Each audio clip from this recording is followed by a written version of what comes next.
அஸ்ஸலாமு அலைக்கும். Hi friends, welcome to follow tips Tamil. இன்றைக்கி நம்ம சிவப்பு ரிங் முறுக்கு செய்ய போகிறோம். அதுக்கு 1/4 கிலோ அரிசி மாவு எடுத்திருக்கேன். அரிசி மாவு ஏதாவது ஒரு பாத்திரத்தில் அளந்து எடுத்துக்கிறங்க. எந்த அளவுக்கு மாவு இருக்கோ அந்த அளவுக்கு தண்ணியை ஃபஸ்ட்டு சூடு பண்ணிக்கலாம். எந்த பாத்திரத்தில் நம்ம எடுக்கிறோமோ, இப்போ ஒரு பவுல் அரிசி மாவு இருந்துச்சுன்னா 1 பவுல் தண்ணி கலந்துக்குங்க. 1 மடங்குக்கு 1 மடங்கு, இதுதான் அளவு. ஒரு கடாய் அடுப்பில் வச்சு ஃபஸ்ட்டு தண்ணி ஊற்றிக்கலாம். அடுத்ததாக ஒரு 1/4 டீஸ்பூன் மஞ்சத்தூள், 1/4 டீஸ்பூன் பெருங்காயத்தூள், 2 ஸ்பூன் மிளகாத்தூள் போட்டுக்கிறோங்க. உங்களுக்கு காரம் கம்மியாக போதும் அப்படின்னா கொஞ்சம் கம்மி பண்ணிக்கிறங்க. 3/4 ஸ்பூன் உப்பு, 1 ஸ்பூன் வெள்ளை எள்ளு, 1 ஸ்பூன் கருப்பு எள்ளு, 1 ஸ்பூன் ஜீரகம், 1 ஸ்பூன் ஓமம், 1 ஸ்பூன் நெய். இது எல்லாத்தையும் சேர்த்து நல்லா கலந்து விட்டுருங்க. இது நல்லா கொதிச்சு வரட்டும்.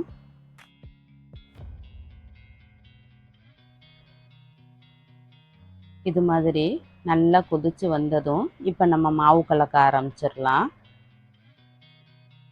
மாவு போட்ட கையோடையே அடுப்பை ஆஃப் பண்ணிடுங்க. ஆஃப் பண்ணிவிட்டு மிக்ஸ் பண்ணுங்க. இப்போ நான் அடுப்பை ஆஃப் பண்ணிவிட்டு கீழே இறக்கி வச்சு கலந்துக்கிறேன். ஓரளவுக்கு கரண்டியில் கலந்து விட்டதுக்கப்புறம் சூடாக இருக்கும், கையில் நம்ம பிசைய முடியாது. இந்த மாவை சப்பாத்தி மாவு பதத்துக்கு பிசைஞ்சாகணும். அதனால் இது மாதிரி உரல் ஏதாவது வச்சுருந்தீங்கன்னா லைட்டாக அப்படி குத்தி விட்டுக்கிறோங்க. ஓரளவுக்கு சூடு போனதுக்கப்புறம் நம்ம கையில் பிசைய ஆரம்பிச்சுக்கலாம். உரல் வச்சு இது மாதிரி நல்லா குத்தி விட்டதுக்கப்புறம் ஒரு கரண்டி வச்சு அப்படியே திருப்பி எல்லாத்தையும் ஒன்றா சேர்த்து திரும்பவும் குத்தி விட்டு பிசைஞ்சுக்கலாம். கை சூடு தாங்குகிற அளவு வந்ததுக்கப்புறம் இப்போ கையில் பிசைய ஆரம்பிச்சிடலாம். இந்த மாவை நல்லா சப்பாத்தி மாவு பதத்துக்கு பிசைஞ்சிடணும். அரிசி மாவு எவ்வளவு இருக்கோ அந்த அளவு தான் தண்ணி கலக்கணும். 1 மடங்குக்கு 1 மடங்கு, அதிகமாக கலந்துடாதீங்க, அப்புறம் எண்ணெய் அதிகமாக குடிக்க ஆரம்பிச்சிரும். நம்ம முறுக்கு சுத்தம் போது தேவைப்பட்டுச்சுன்னா கொஞ்சம் ட்ரை ஆகிற மாதிரி இருந்துச்சுன்னா லைட்டாக கொஞ்சம் சுடு தண்ணி வச்சு வச்சுக்கிறோங்க ரெடியாக. அதில் லைட்டாக தொட்டு மிக்ஸ் பண்ணிக்கலாம். ஃபஸ்ட்டே நிறையா தண்ணி கலந்துடாதீங்க. இப்போ நல்லா பிசைஞ்சு முடிஞ்சிட்டு நம்ம எடுத்து பார்க்கும்போது கையில் எப்படி நல்லா உருண்டை பிடிக்கிற அளவுக்கு வரணும். கையிலையும் ஒட்டக்கூடாது பிசு பிசுன்னு, அதே அளவில் ரொம்ப ஹார்டாகவும் இருக்கக்கூடாது, இந்த அளவுக்கு இருக்கணும். இப்போ பாருங்கள், நான் உருட்டி காமிக்கிறேன். ஒரு பீஸு இது மாதிரி வெடிக்காமல் வரணும். அப்போ தான் நம்ம பிசைஞ்சது கரெக்டாக இருக்குன்னு அர்த்தம். இல்லைன்னா இன்னும் கொஞ்சம் நேரம் நல்லா சாஃப்டாக பிசைஞ்சுக்கிறங்க.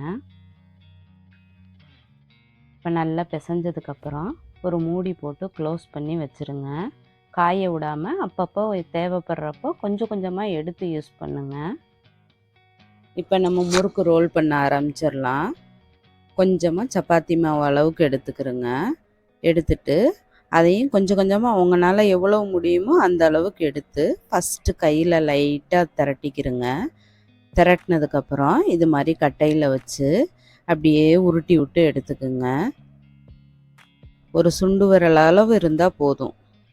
முடிஞ்சால் அதை விட கொஞ்சம் கம்மியாகவே எடுத்துக்கிறோங்க. அப்போ தான் சீக்கிரமாக வேகும். ரொம்ப மொத்தமாக போட்டுறாதீங்க, வேக லேட்டாகும்.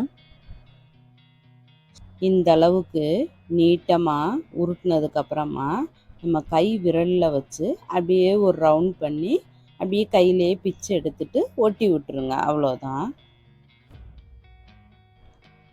இன்னொரு தடவை நான் செஞ்சு காமிக்கிறேன். அப்படியே அந்த உருட்டின மாவை நம்ம கை விரலை சுற்றி வச்சு கட் பண்ணிவிட்டு அப்படியே ஒட்டி விட்டுற வேண்டியதான். உங்களுக்கு ரொம்ப லென்த்தாக உருட்டிட்டு கை விரலை வச்சு சுற்ற முடியலைன்னா கொஞ்சமாக எடுத்துக்கோங்க, ஒரு 2 ரோல் வர மாதிரி. உங்களுக்கு கை வாட்டம் எப்படி வருதோ அது மாதிரி சுற்றி எடுத்துக்கிறோங்க. அதுபோல் எல்லா மாவையுமே சுற்றிட வேணாம்,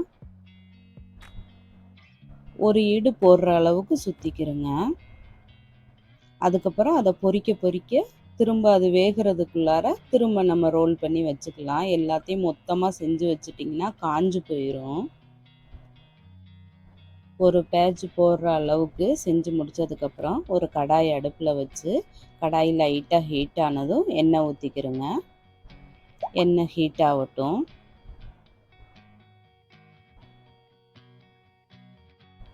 எண்ணெய் ஹீட் ஆனதும் நம்ம ரோல் பண்ணி வச்ச முறுக்கை ஒரு பீஸாக போட்டுக்கிறோங்க. ரொம்ப ஒட்டி ஒட்டி போட வேணாம், கொஞ்சம் தள்ளி தள்ளி போட்டுக்கிறோங்க. ரொம்ப நெருக்கமாக போட்டுட்டிங்கன்னா ஒன்றோட ஒன்று சேர்ந்து வேகிறதுக்கு ரொம்ப லேட் ஆகும். நம்ம மிக்ஸ் பண்ணி விடும்போதும் உடஞ்சி போயிடும். அதனால் ஓரளவுக்கு கேப் விட்டு போட்டுக்கிறோங்க. முறுக்கு போட்டதுக்கப்புறம் ஒரு செகண்டுக்கு அப்புறம் லைட்டாக எடுத்து விட்டுக்கிறோங்க. எடுத்து விட்டு அப்படியே வேக விட்டு அதுக்கப்புறம் திருப்பி விட்டு எடுத்துக்கலாம். ஃபஸ்ட்டு அந்த சலசலப்பு ஃபுல்லாக அடங்கணும், அதுக்கப்புறம் தான் எடுக்கணும். அவசரப்பட்டு எடுத்துட்டிங்கன்னா மேலே முறுமுறுன்னு இருக்கும், உள்ளுக்குள்ளே வெந்திருக்கவே செய்யாது. அடுப்பை ஃபுல்லாகவே சிம்மில் வச்சு வேக வச்சு எடுத்துக்கிறோங்க. அப்போ தான் நல்லா கிறிஸ்பியாக இருக்கும் உள்ளே வர. 2 பக்கமும் நல்லா வெந்து அந்த எண்ணெயோட பபுள்ஸ் எல்லாம் நல்லா அடங்கிருச்சு. ஃபுல்லாக நல்லா கிறிஸ்பியாகவும் ஆயிடுச்சு. இப்போ எடுத்துடலாம். எடுத்ததுக்கப்புறம் திரும்பவும் நம்ம ரோல் பண்ணி போட்டுக்கலாம். சப்போஸ் உங்களுக்கு அது மாதிரி ரோல் பண்ண வரலை அப்படின்னா சின்ன கோழி குண்டளவு உருண்டை எடுத்துக்கிறோங்க. தனித்தனியாகவே எடுத்துட்டு கையில் வச்சு இது மாதிரி ரோல் பண்ணிக்கிறோங்க. கரெக்டாக இது ஒரு முறுக்கு வரும், அவ்வளோதான். அந்த அளவுக்கு எடுத்துக்கிறோங்க. எடுத்துட்டு அப்படியே கையில் ரவுண்டு பண்ணி வச்சுருங்க, அவ்வளோதான். இதுவும் ஈஸியாக தான் இருக்கும். உங்களுக்கு எப்படி கைவாட்டம் வருதோ அதே மாதிரி செஞ்சுக்கிறோங்க. இப்போ திரும்பவும் எண்ணெய் ஹீட் ஆன உடனே இந்த முறுக்கையும் நம்ம போட்டு எடுத்துக்கலாம். ஒரு பேட்ச் போட்டதுக்கப்புறம் அது வேகிறதுக்குள்ளார அடுத்தது ரோல் பண்ணி ரெடியாக வச்சுக்கிறோங்க. இது எடுத்ததுக்கப்புறம் அடுத்த பேட்சை போட்டுருங்க. நம்மோட கிறிஸ்பியான சிவப்பு ரிங் முறுக்கு ரெடி ஆயிருச்சு. இந்த ரெசிபியை நீங்களும் ட்ரை பண்ணி பார்த்துட்டு எப்படி இருந்துச்சுன்னு கமெண்ட்டில் சொல்லுங்கள். இந்த வீடியோ பிடிச்சிருந்தா லைக் பண்ணுங்கள், உங்கள் ஃப்ரெண்ட்ஸுக்கெல்லாம் ஷேர் பண்ணுங்கள். அப்படியே மறக்காமல் என்னோடய சேனலை சப்ஸ்கிரைப் பண்ணுங்கள். பக்கத்தில் இருக்க பெல் ஐக்கானே கிளிக் பண்ணிடுங்க. தேங்க்யூ. அஸ்ஸலாமு அலைக்கும்.